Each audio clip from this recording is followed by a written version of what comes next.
The terminal buzzed with the familiar hum of pre-flight activity. Passengers shuffled through the boarding gate, some clutching their tickets nervously, others chatting animatedly on their phones. Flight 327 to Seattle was about to depart, and the air was thick with the blend of excitement and anticipation that accompanied any journey. The sleek, silver aircraft gleamed under the floodlights, its engines humming with restrained power as the last of the luggage was stowed away. Captain Ethan Riley stood in the cockpit, performing his final checks.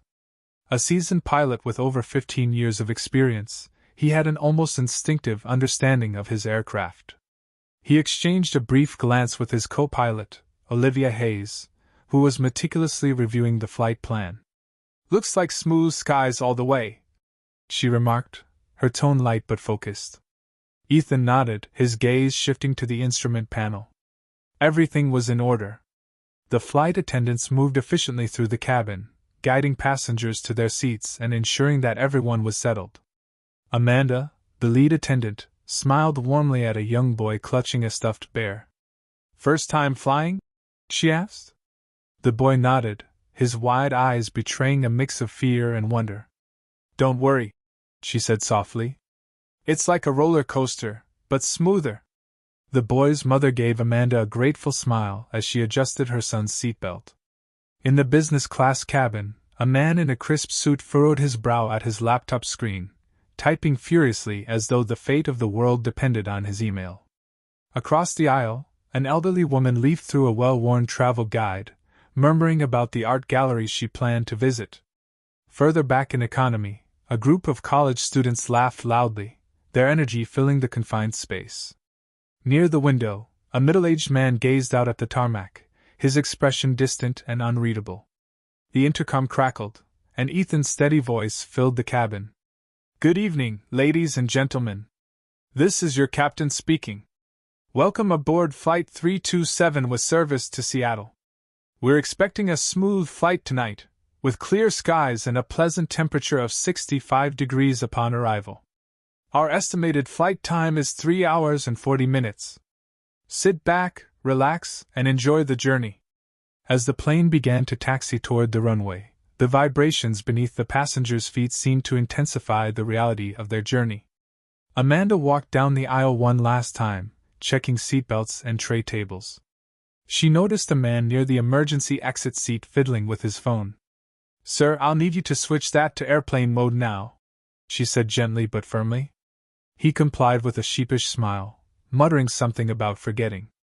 The cabin lights dimmed slightly as the plane positioned itself on the runway. The roar of the engines grew louder, a deep, resonant sound that seemed to reverberate through every corner of the aircraft. For a brief moment, there was silence, a collective intake of breath, as though the entire plane was bracing itself for what was to come. Then, with a sudden burst of power, the aircraft surged forward, accelerating down the runway. Inside the cabin, the passengers felt the familiar push of gravity as the plane lifted off the ground. Some gripped their armrests tightly, while others leaned toward the windows to watch the world shrink below them. The city lights sparkled like scattered diamonds against the darkness, and the vast expanse of the night sky stretched endlessly above. Amanda noticed the young boy clutching his bear tightly, his eyes squeezed shut. She knelt beside him, her voice gentle. "You're doing great. Look out the window, see those lights? It's like a big treasure map." The boy opened his eyes hesitantly, then gasped in amazement. His mother mouthed a silent, "Thank you," to Amanda, who smiled before moving on. In the cockpit, Ethan and Olivia monitored the aircraft's ascent. The controls felt responsive, the instruments displayed green across the board, and the autopilot engaged smoothly. "Textbook takeoff," Ethan remarked, leaning back slightly. Olivia chuckled. "Let's hope the rest of the flight is just as uneventful." Back in the cabin, the atmosphere began to settle. Passengers adjusted their seats, pulled out books, or scrolled through the in-flight entertainment options. The college students in the back had shifted their attention to a card. The aircraft had reached cruising altitude, and the seatbelt signs blinked off with a soft chime. Passengers began to move about the cabin, some stretching their legs, others heading to the restrooms or striking up casual conversations with their neighbors. The atmosphere inside the plane was calm, almost serene, with the hum of the engines serving as a steady backdrop. Amanda and her team began preparing for the beverage service, their movements fluid and efficient. She wheeled the cart down the aisle, smiling warmly at each passenger as she took their orders. "Coffee? Tea? Juice?" she asked a young woman in her 20s who looked up from her book with a distracted smile.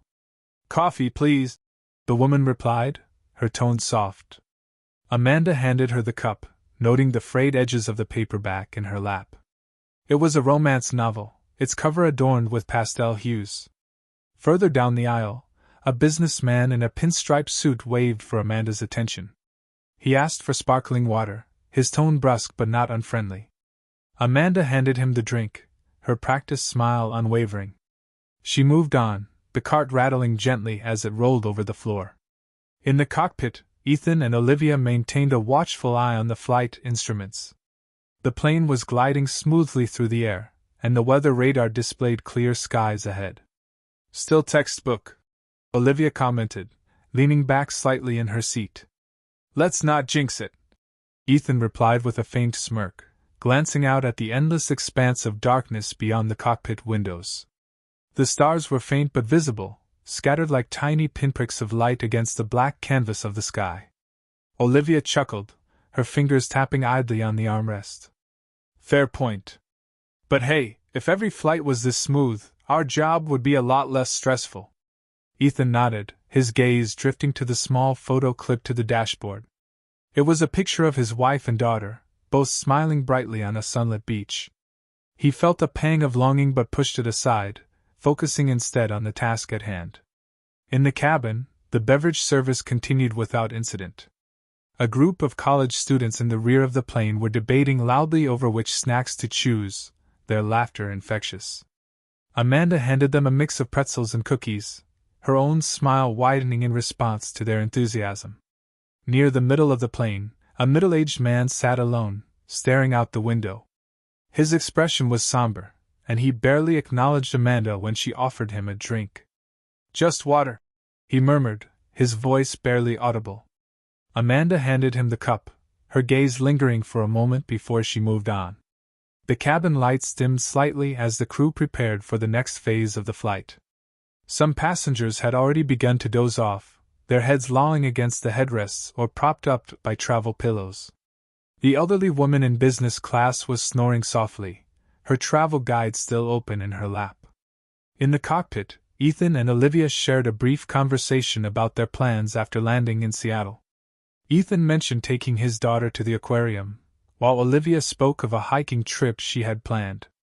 Their voices were light, the monotony of cruising altitude lending itself to casual banter. Then, without warning, a small blip appeared on the weather radar. Olivia frowned, leaning forward to examine it more closely. "That's strange," she muttered. "What is it?" Ethan asked, his tone immediately serious. "Not sure," Olivia replied, her fingers dancing across the controls as she adjusted the radar settings. The blip grew larger, its outline jagged and irregular. "Looks like a storm system, but it wasn't there a minute ago." Ethan's brow furrowed as he studied the display. "Could be a sudden front. Let's keep an eye on it." The calm atmosphere in the cockpit began to shift, a subtle tension creeping in.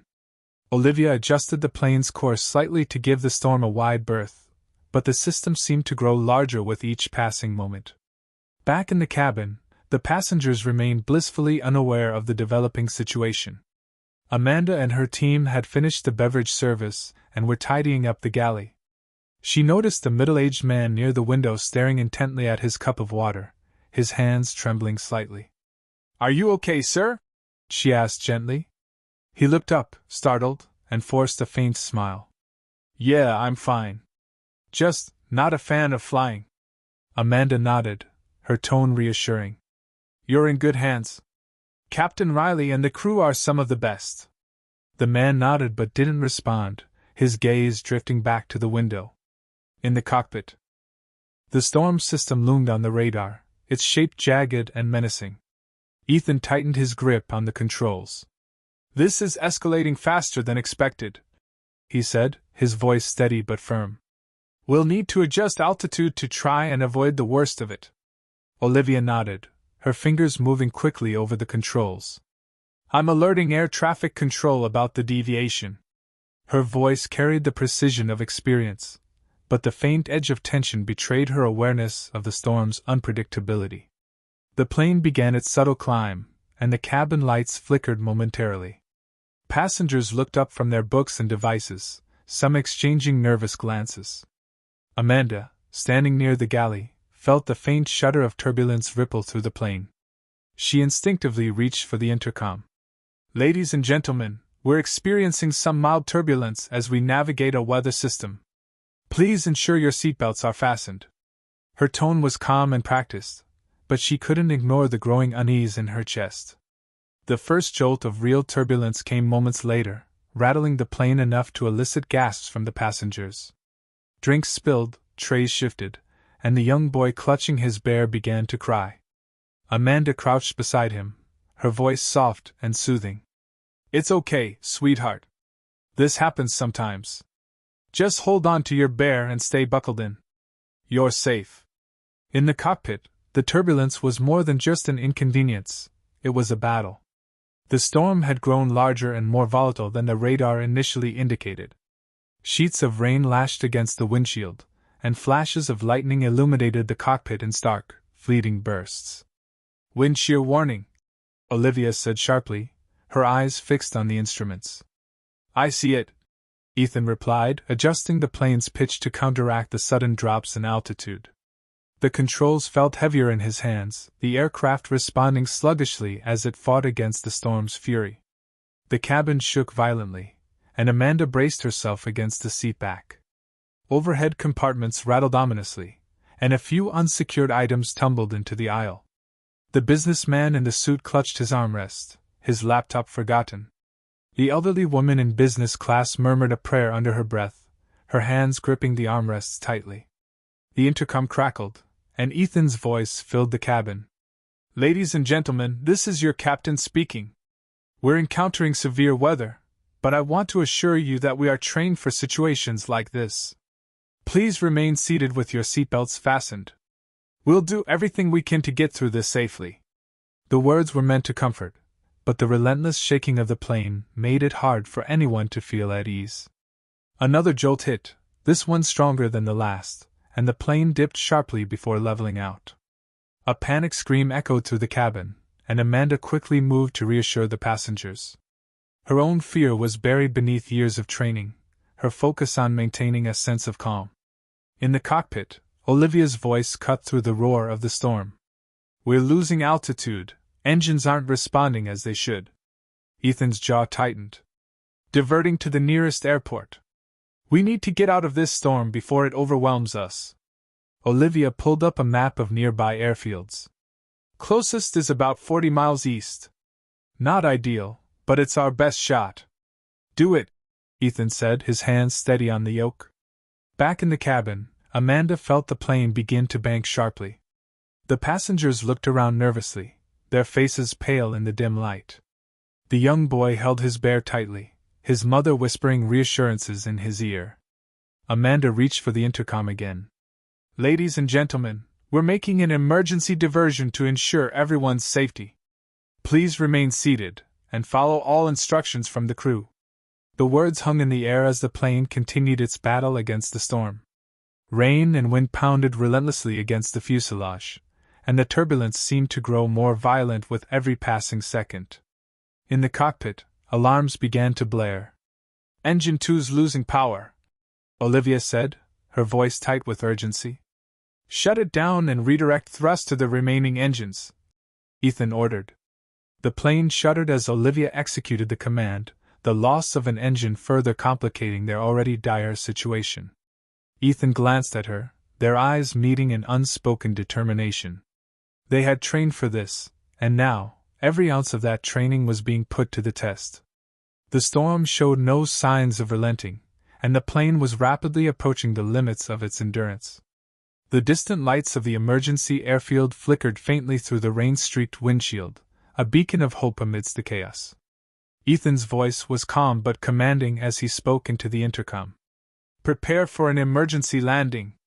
Amanda and her team moved quickly, securing loose items and ensuring that every passenger was strapped.